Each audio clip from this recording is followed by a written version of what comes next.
Perang Dunia I yang terjadi tahun 1914 sampai 1918 sudah dianggap sebagai perang terbesar di planet ini. Tapi perang yang lebih mengerikan ternyata terjadi 21 tahun setelah itu.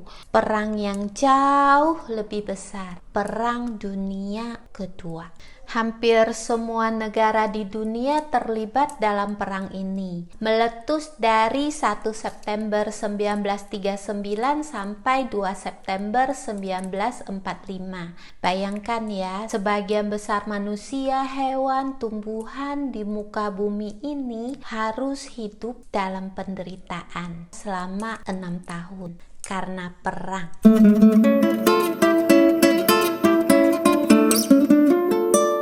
Ya, Perang Dunia II ini terjadi selama 6 tahun 1 hari. Bila dibandingkan dengan Perang Dunia Pertama yang memakan korban 15 juta jiwa, selama 4 tahun 3 bulan dan 14 hari, korban kematian dari Perang Dunia II ini lebih dari 4 kali lipat. Tercatat 63 juta jiwa, hampir setara dengan populasi negara Prancis saat ini, yaitu berkisar 67.407 jiwa. Itu korban jiwa ya, belum korban luka-luka, korban materi, moral, cacat permanen, dan lain sebagainya. Jelas saja ya, alat-alat militer yang dipakai sudah lebih canggih di Perang Dunia Kedua ini. Apalagi ada juga teknologi pemusnah massal, yaitu bom nuklir. Namun yang berperang ya itu-itu aja ya, yaitu blok sekutu melawan blok poros. Pihak sekutu dipimpin Inggris, Prancis, Uni Soviet, Tiongkok, dan Amerika Serikat. Sementara pihak poros dikomandani Jerman, Jepang, dan Italia. Setahu Siska, asal mula meletusnya Perang Dunia II ini masih berkaitan dengan ambisi untuk menguasai ya. Awal percikannya mungkin di Timur Asia, di mana Jepang sedang merasa kuat-kuatnya. Kekaisaran Jepang ingin mendominasi wilayah Asia Timur.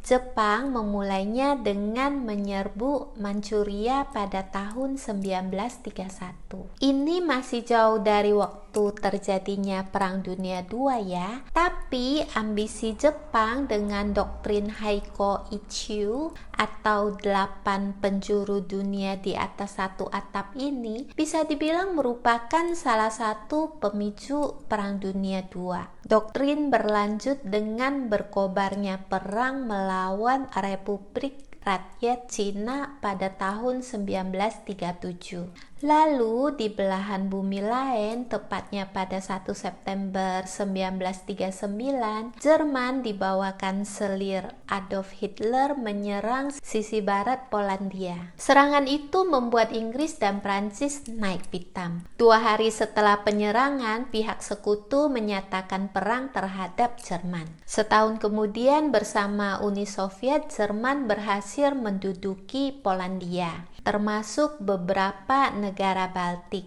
Itu terjadi pada bulan Juni 1940. Di bulan itu juga Italia bergabung dengan blok poros, tepatnya tanggal 10 Juni 1940. Tapi Nazi ini ya rupanya memang haus kekuasaan. Setelah mengamankan wilayah Balkan dengan menginvasi Yugoslavia dan Yunani, pada tanggal 6 April 1941, pasukan Jerman malah menyerang temannya sendiri, yaitu Uni Soviet, tepatnya di daerah barat. Ngamuklah tuh pemimpinnya ya, Joseph Stalin. Jerman dan Uni Soviet langsung pecah kongsi. Bahkan Stalin langsung memutuskan bergabung dengan pihak sekutu. Uni Soviet lalu menjadi garda terdepan melawan Jerman. Wah, suasana makin panas ya, apalagi setelah tanggal 8 Desember 1941, Jepang nekat menyerbu pangkalan udara Amerika Serikat di Pearl Harbor, Hawaii. Amerika yang mulanya netral akhirnya terprovokasi ikut berperang. Di Perang Dunia Kedua ini, Uni Soviet dan Amerika Serikat adalah contoh dari negara-negara yang awalnya netral, tapi kemudian memilih salah satu pihak.